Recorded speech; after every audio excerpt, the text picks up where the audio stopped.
오늘 저희에게 주신 본문 말씀은 신명기 33장 18절부터 29절 말씀입니다. 제가 18절 먼저 읽고 같이 교독하도록 하겠습니다. 스불론 지파와 이사가 지파를 두고서 그는 이렇게 말하였다.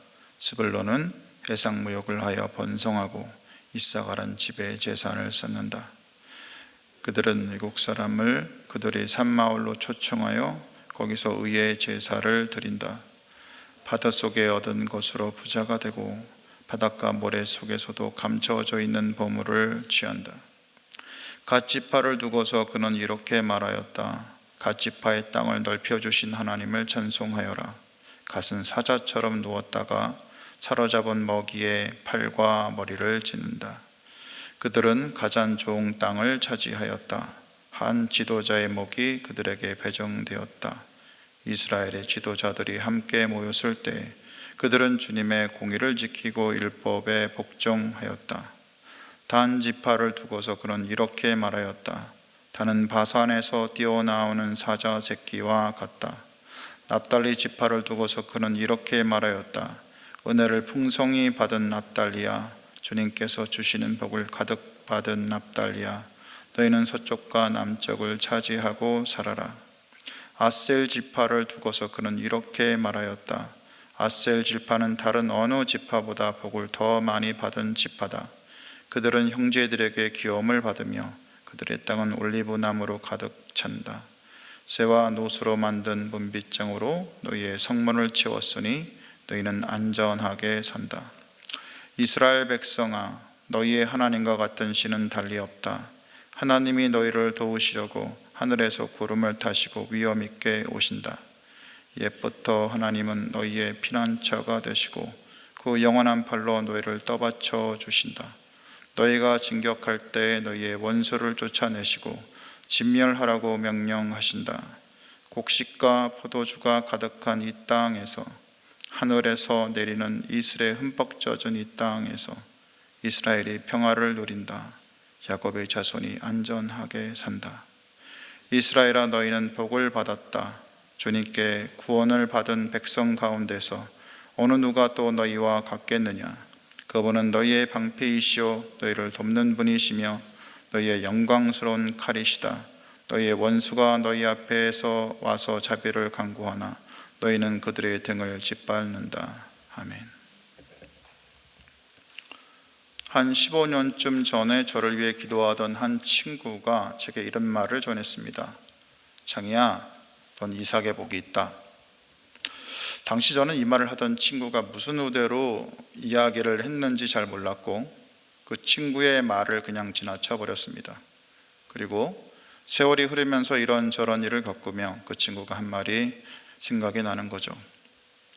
우리는 살아가면서 우리 자신과 주변을 보면서 아, 그 사람 참 건강하네, 복 받았네, 자손도 잘 되었다며, 그리고 돈도 많이 벌고 자식이 셋인데 첫째가 사장이고 둘째가 목사고 셋째의 딸이 사이가 의사라며 복 많이 받았어, 이런 소리를 듣기도 하고 또 우리 스스로 이런 말을 하기도 합니다. 우리가 생각하는 복이 다보니 세상에서도 잘 되고 또 신앙도 있어서 구원도 받고 또 신앙도 있으면서 세상에서 성공하는 것을 복이라고 여기기 쉽다는 것이죠. 저는 매일 제 딸에게 자기 전에 기도를 해줍니다. 그런데 올 초만 해도 제가 하던 기도말은 우선 딸이 하나님과 가까워지고 믿음에 바로 서기를 기도하지만 딸이 키도 컸으면 좋겠어 기도하고 남들과 좋은 관계를 맺게 하기 위해서 기도하고 탤런트를 잘 개발해서 활용해서 자기가 하고 싶은 일을 일생하고 하나님에게도 쓰임받기를 기도하고 좋은 남편 만나서 믿음의 가정 이루기를 바라는 기도를 주로 했습니다. 거의 반복해서 같은 내용으로. 그런데 이런 기도를 듣던 딸이 제게 이런 말을 어느 날 했습니다. 기도가 역겹다는 겁니다. 제 기억으로는 아마 시험 전날이라 내일 시험도 잘 보게 해달라고 기도한 것 같은데 딸의 말은 제 기도를 듣고 무슨 시험을 잘 보게 해달라고 기도하냐는 겁니다. 그래서 역겹다는 겁니다.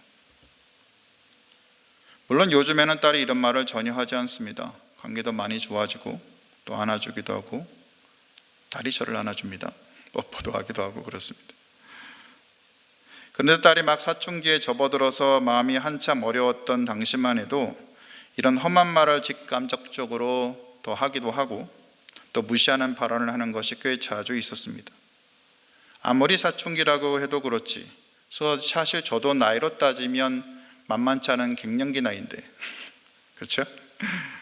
기도가 역겹다는 말 듣고 저 역시 흥분하며 저희 마음을 감추기 힘들었습니다. 그래서 이제는 딸에게 기도를 이제 안 해줄 거야 하고 생각을 했었죠.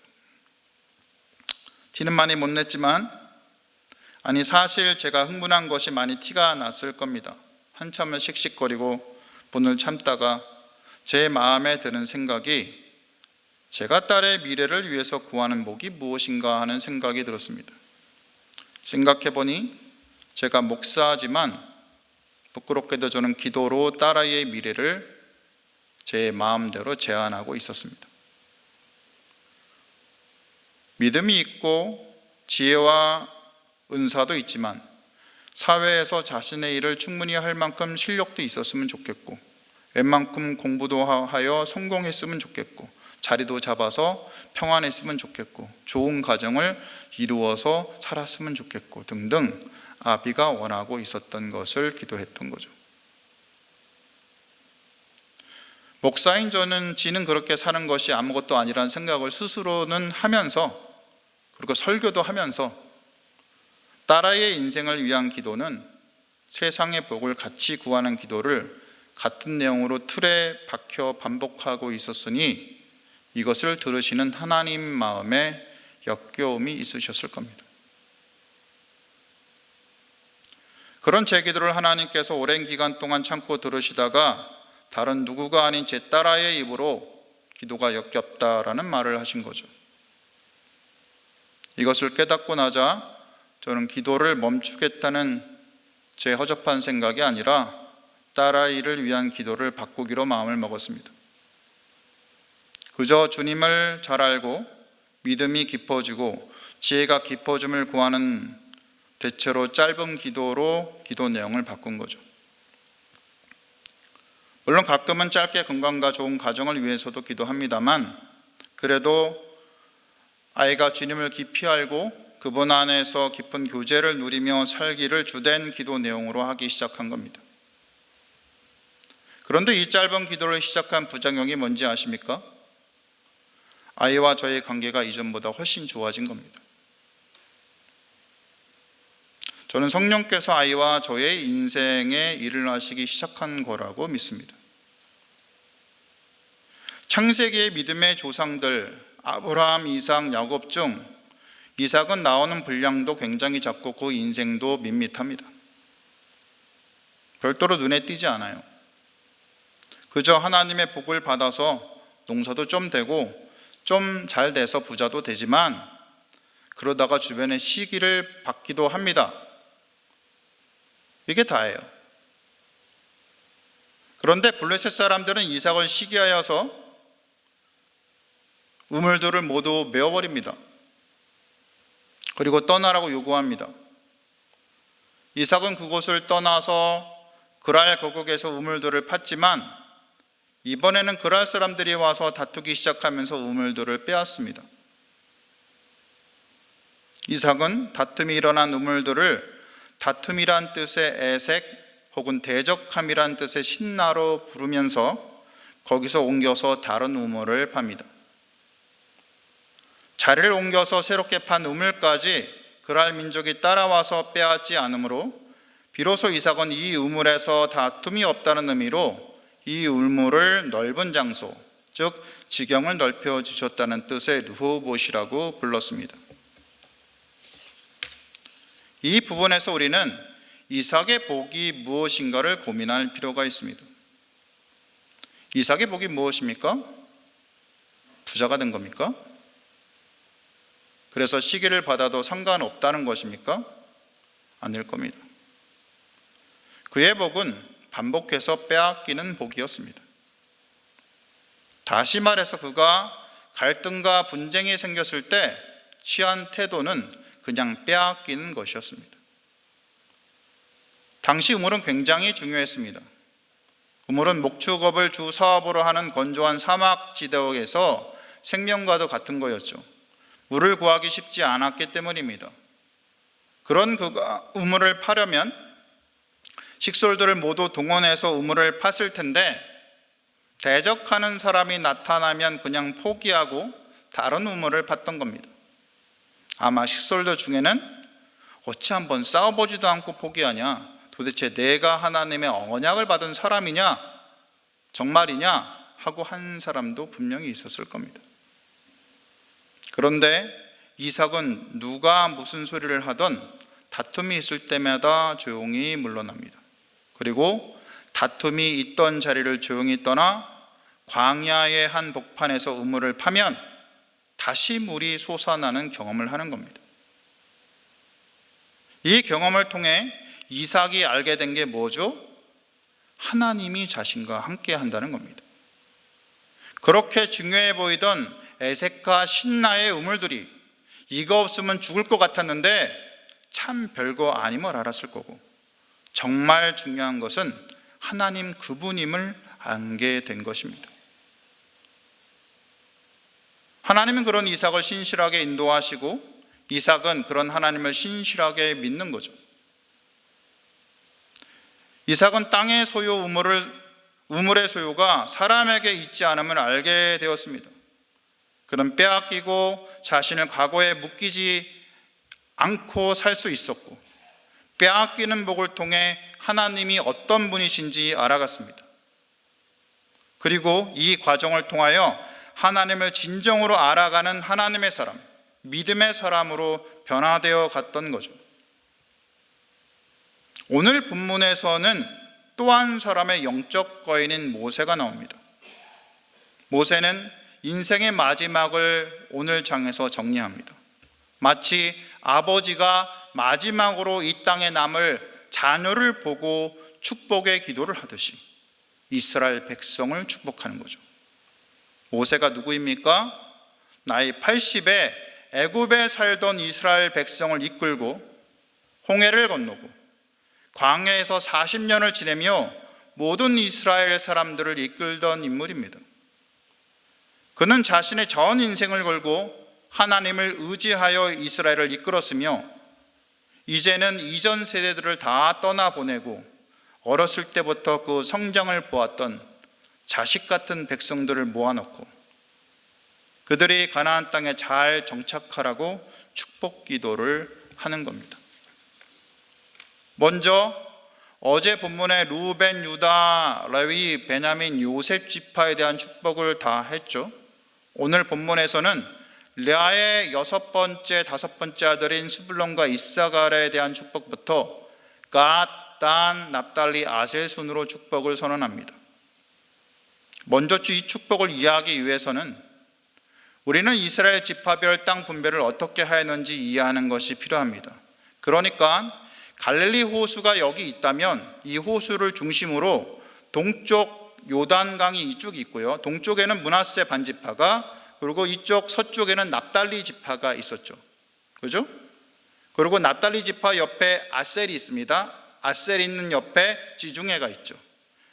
그리고 이 납달리와 아셀 그 옆으로 있는 게 스불론과 그 다음에 이사갈입니다. 스불론과 이사갈이 바로 밑에 붙어 있는 거죠. 중간에 꽉 껴서 조그만 땅 2개로. 그리고 이 납달리와 아셀에 인접해서 이렇게 있는 이 스불론과 이사갈은 내륙의 땅을 그렇게 차지하는데 그들이 차지하는 땅이 이스라엘 평원입니다. 들어보셨나요? 이스라엘 평원?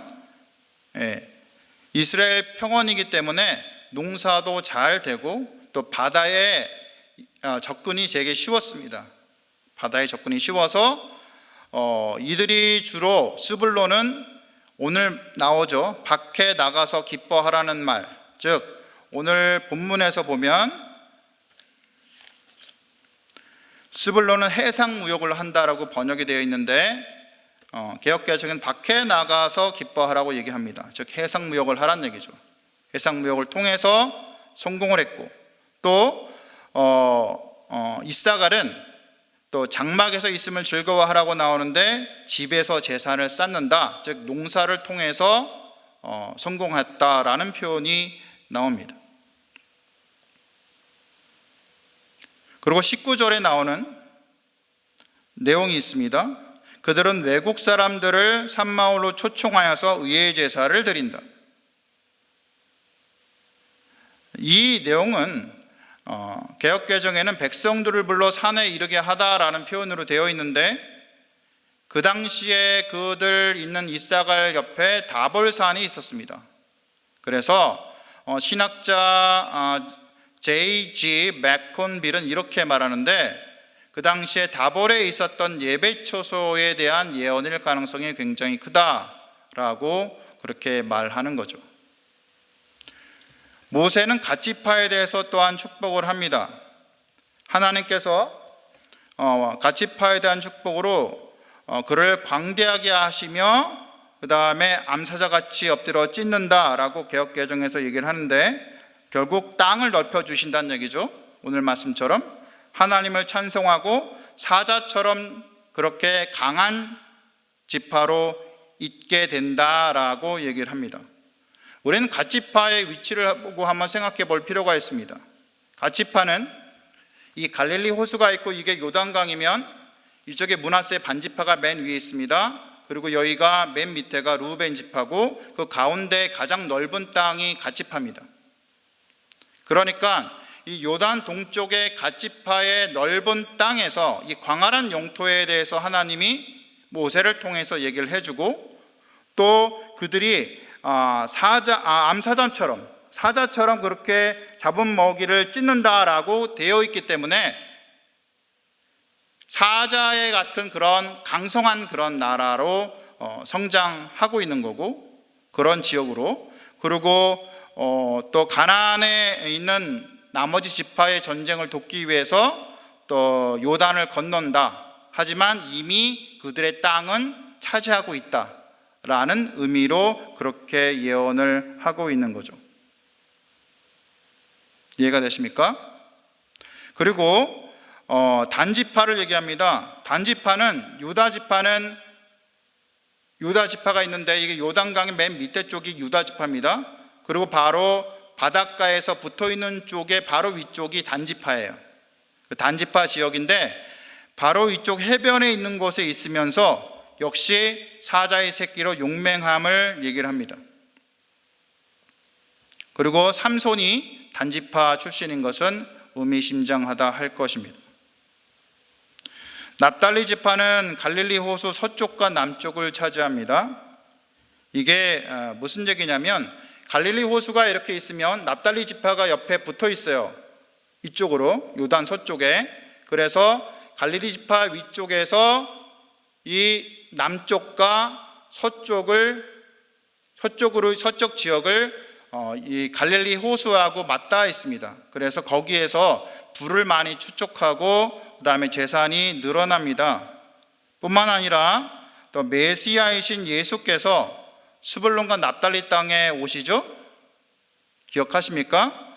이 스불론과 납달리 땅에서 대부분의 생애를 보내신 것을 생각할 때 이 땅은 상당히 큰 복을 받은 땅이라 할 것입니다. 이사야 선지자는 이를 이사야서 9장 1절에서 2절에 이렇게 말합니다. 전에 고통받던 자들에게는 흑암이 없으리로다. 옛적에는 여호와께서 스불론 땅과 납달리 땅이 멸시를 당하게 하셨더니 후에 해변길과 요단 저쪽 이방의 갈릴리를 영화롭게 하셨느니라. 흑암에 행하던 백성이 큰 빛을 보고 사망의 그늘질 땅에 거주하던 자에게 빛이 비치도다 라고 얘기를 하고 있는 거죠.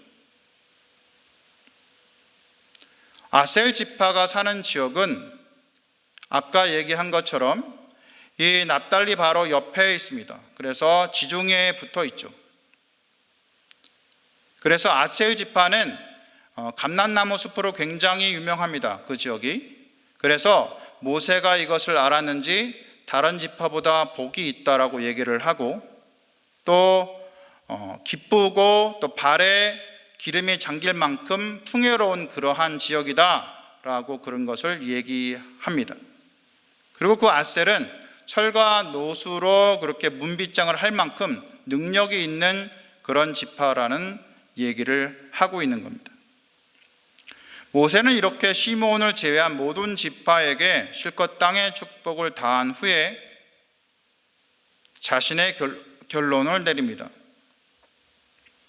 그는 이스라엘 여수르이라고 부르는데, 여수르는 의로운 자, 올바른 자라는 뜻으로 주로 이스라엘 백성을 말합니다.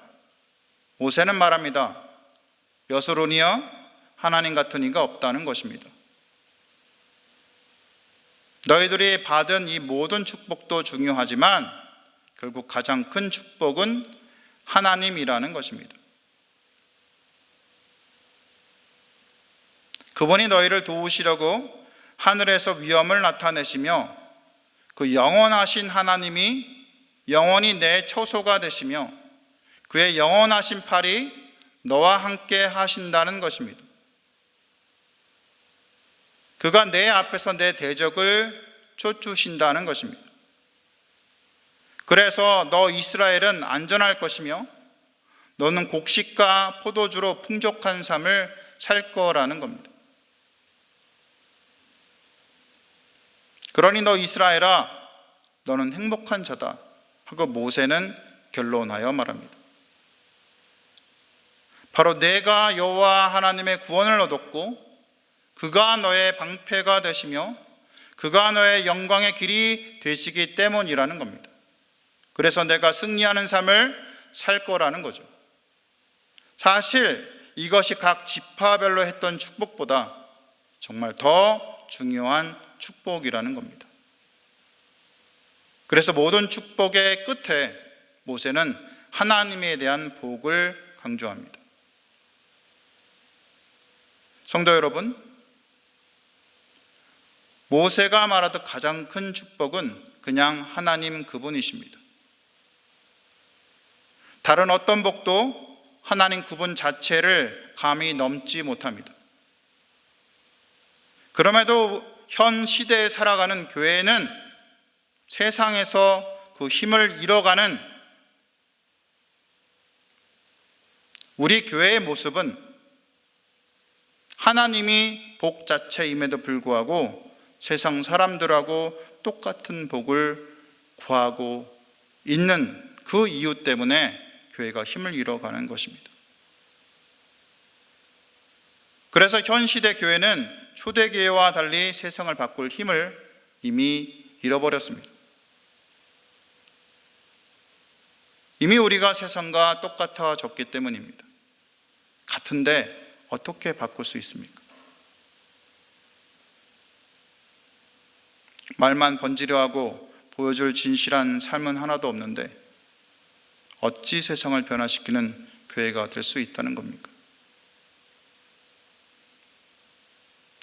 교회에서 보이는 내 모습하고 그 외 내 모습이 이렇게 다른데, 겉으로 보이는 내 모습하고 썩어질 욕심으로 가득 찬 내 속이 이렇게 다른데, 하나님이 진정 원하시는 신실함, 그 인티그리티가 없는데 우리가 어찌 세상을 변화시킬 힘이 있겠습니까? 기도하며 눈치 보며 겉돌던 내 기도의 결국 자신과 가족의 명예와 재물과 지위를 구하고 있는데 어찌 우리 기도가 하나님께 역겹지 않을 수 있겠습니까?